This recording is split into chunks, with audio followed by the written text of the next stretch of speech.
did. I'm like, no, I mean, like, they could go full... I see what you mean. They could go full swerve and be like, we're going to give it to Fire and Desire. And there were times, and this is where I know the match got me. There were times where they did the near falls, and I was like, holy shit. Fire and Desire could do it. And I did like the fact that they still played with the shoulder injury. Sasha Banks couldn't hook in the bank statement, so she had to do something different. So she modified it. She modified it. So I'm like, this hit all the right spots for me. Like it was sloppy at the beginning, as expected. Women's matches are rarely not sloppy at some points. So it's a little sloppy. Who cares? Move on. It's when it's a lot. Brilliant. It's when it's a lot sloppy that we get pissed. But yes. Little sloppy here and there, whatever. It hit all the spots it needed to. We had a surprise in the final two, and the right team won. Absolutely. I think because the right team won, and it was so like the result. Sorry, Brian. It was so predictable. I couldn't see this being in the main event, especially with the new found fan appreciation for Kofi Kingston. Yes, and we're going to get to all of that. But as far as the scheduling on the card, yeah, I really expected... I kind of figured that one of the Elimination Chamber matches would come towards the beginning of the show, just to even it out, just to get the pacing right. My thought is if Tuesday didn't happen, if Kofi didn't happen, the Women's Chamber would have main evented the show. Agree with. Fair. But he pulled that hour-long match out of his ass on Smack, gave the performance of his life, and got the crowd so into him that the WWE was like, we have something here. The performance that was meant for Mustafa Ali. He was supposed to basically be that entire... That was supposed to be his Iron Man moment. But and I got thoughts on that one later. But elsewhere, speaking of more surprises, we actually got the Usos defeating Miz and Shane McMahon. This was all right. Yeah, Shane McMahon was all surprise. Shane McMahon being his jumping being self. Okay, goes for. Well, that's what happens when you're the best in the world. I mean, come on. Okay, your stamina isn't that good. You can't immediately go from one coast to coast. He hits another coast to coast, but it's kind of like half.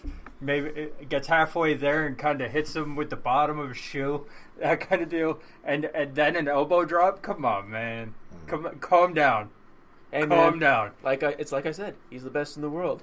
Congratulations. Of course it was The Miz that took the pin. Congratulations to The Miz and Maurice on their second child, by the way. Agreed.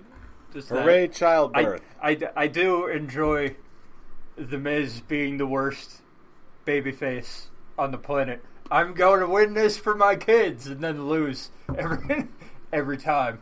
So that's fun. But I was shocked. Mostly because your boy just got arrested the night before. Yeah, I think my tweet summed it all up for me. It was like, okay, I guess they're getting away scot-free. And they're still being talked about leaving the company. So as I said, it was pointless. As I said, unless it's an incentive for them to re-sign, they're not. It's supposed to be. It's supposed to be, but then Rikishi comes on Tuesday or whatever, and basically is like, they got the tag team titles. They're still going. That's it. But they're still not renewing. So that is what he posted. I said it. I honestly didn't see. And I said it. I don't follow Rikishi. Daddy knows best on the show. Oh, I said it on the show. Miz and McMahon are the smart choice to retain, but don't be surprised if the WWE tries to dangle the titles in front of the Usos in order to get them to stay. And guess what? The prophecy came true. I hate it. Moving on. That's it. It's just a shame that well, it's not really a shame. It just now brings the question out, which one of them is going to turn to have their singles match at WrestleMania? Miz or Shane? Who do you see going in as the heel? I don't like the idea of The Miz as a face. I don't. History would dictate that, but they're gonna swerve because it's WWE and that's what they do. So expect Shane McMahon to turn heel. And I'd like to see that. And the Miz be a face, but I don't trust that. The Miz has turned face once before, and look what happened then. Though to be fair, at least he's actually getting an actual cheer from the crowd. He actually is a face that's actually working.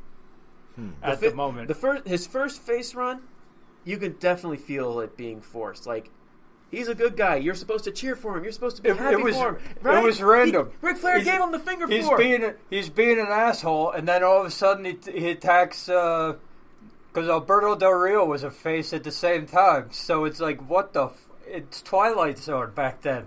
No one likes Alberto Del Rio even as a face. Yeah, but I mean, like, they tried. They tried him as a face. They tried The Miz as a face. So it's like, what is happening? That was that era. The Miz as a face. Alberto Del Rio as a face. What the hell is going on? I almost hate to say it, but I'm almost mildly curious to see how they get there. I think we all know what the end result is going to be, but how we get there, that's going to be the question for me. Ciampa and Gargano take the titles from the Usos, and then the Usos leave? Possibly. At WrestleMania? Maybe. I'm going to say 60% chance. It's like, yeah, because, Ciampa and Gargano on the main roster are completely different characters than Ciampa and Gargano on NXT. It's like, the night before, they're going to have their one-on-one match for the NXT title. Next night at WrestleMania, they win the tag team titles. I hate you, but then I love you. And so I hate you, and then I love you. I'll tell you what, if they pull that storyline, I would love it. I'll tell you what, if Tommaso Ciampa loses the NXT title before WrestleMania, I'm going to say they're going to have like an 80% chance of that happening. Well, right now it's Gargano and Ciampa for a takeover WrestleMania weekend. Are we guaranteed that? That's the big story. They can always pull double duty. Rumor. Did they do Did they actually put that on like spoilers or whatever? Did they do the tapings for that yet? They did do tapings for the Dusty Road Classic. Okay, I still have not read any spoilers. No spoilers, please. Lips are sealed. Good. Now that Tarek loves so much. The match that cost me a certain big old gold belt, Finn Balor, thank you, Lord. That brought Goldie back to Daddy. Yes. Finn Balor, you suck. You know that's not true. You're right, he just has a horrible knack for timing. Yeah, he beat Bobby Lashley and Leo Rush. You have a new Intercontinental Champion, which is why you now subsequently also have a new Scholars of Wrestling Champion. So yeah, that happened. This could have been fought at the 10 o'clock hour of Raw. I'm not gonna lie, I wasn't a huge fan of this match. It was very meh. It really was. It's the whole storyline. It's like, oh, Leo Rush is put in there to take the pin, but it's like when it's Finn Balor and Leo Rush, it's pretty much even. You bring in Bobby Lashley, it's one-sided. Bobby Lashley, it's like it's the Vince McMahon, just because it's the Vince McMahon tactic that, oh, he's a big muscular man, the little man can't beat him. It's his David versus Goliath story, but that's how Vince McMahon actually thinks. And the problem for me with this match was going in knowing the stipulation and what it was and why Leo Rush was in there. It was so predictable for me because, as I said on the prediction show, why would you do that specific stipulation? If it's a handicap match, fine. Okay, but if you're gonna put in the caveat, if Leo Rush gets pinned, Finn Balor can be Intercontinental Champion. Okay, this is the WWE. This isn't This isn't indie companies or anything like that. if the WWE puts an obvious stipulation in there, the obvious is going to happen. It's textbook Chekhov's gun. If you introduce something, it's going to be used. So, and it's a handicap match. Handicap matches are historically not good. Okay, so Lio Rush could jump around all he wants. Finn Balor can wrestle his ass off. Bobby Lashley can do whatever it is that Bobby Lashley does. Lift things up and put them down. But legitimately, as I said earlier, this could have been a 10 o'clock segment on Monday Night Raw. It really had no pay-per-view like qualities to it. I think the thing that actually angers me more about this is just how basically Bobby Lashley being Intercontinental Champion was just as much an afterthought, that it's reached to the point where people, I'll include the people of Simon Miller from What Culture and the people at Wrestle Talk, when they say that now the Intercontinental Championship is completely pointless. I won't go that far because now they have someone who is textbook Intercontinental Champion material. So if anybody can lift it back up to Bobby Lashley holding it was a disgrace to the title. I just hate that. Yes, when you look at when you look at last year and you look at Seth Rollins and Dolph Ziggler, they were putting on main event level matches for that championship. They were showing why that championship is a big deal. And then Dean Ambrose won it, and he had a very lackluster title reign as well. Which now we know why. Now we know why. And Bobby Lashley, which on paper, a heel Bobby Lashley as champion, Intercontinental Champion, I actually kind of dug it. I dug it too, honestly. And it was almost on the same level as what they did with what they're doing with the United States Championship.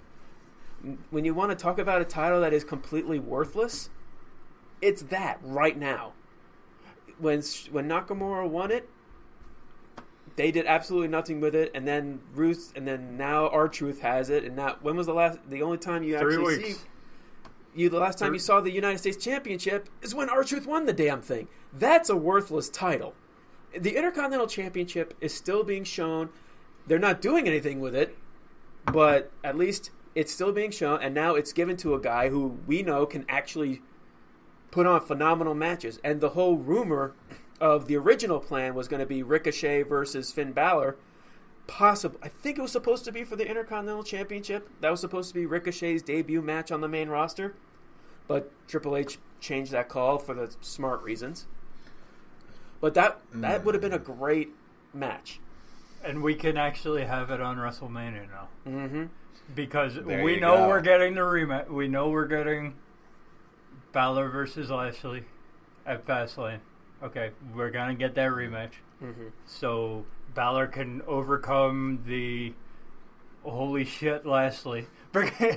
and then you have someone who actually feels like Intercontinental Championship material walking into WrestleMania as Intercontinental Champion. To me, that's going to be glorious when I see it. Yeah, to me, okay, Bobby Lashley, no matter what you think about him, okay, he doesn't have that secondary title type feel guy, okay? You don't, I don't see him as Intercontinental Championship material. I don't see him as anything lower than Universal or World Heavyweight Championship. Okay, fair. With the personality, that's what you have Lio Rush for. And granted, the whole possible breaking them up after this match, that's a bad idea. I actually liked I liked the fact that there's because we're changing the match that was supposed to be for Raw. We'll just say, okay, they made it up off screen. Was it great storytelling? No, not at all. But you know what? Terrible. It was a terrible booking, lazy booking. But that's what happens when you're changing the show. When you're changing everything on the show especially an hour and a half into the show. Yeah, but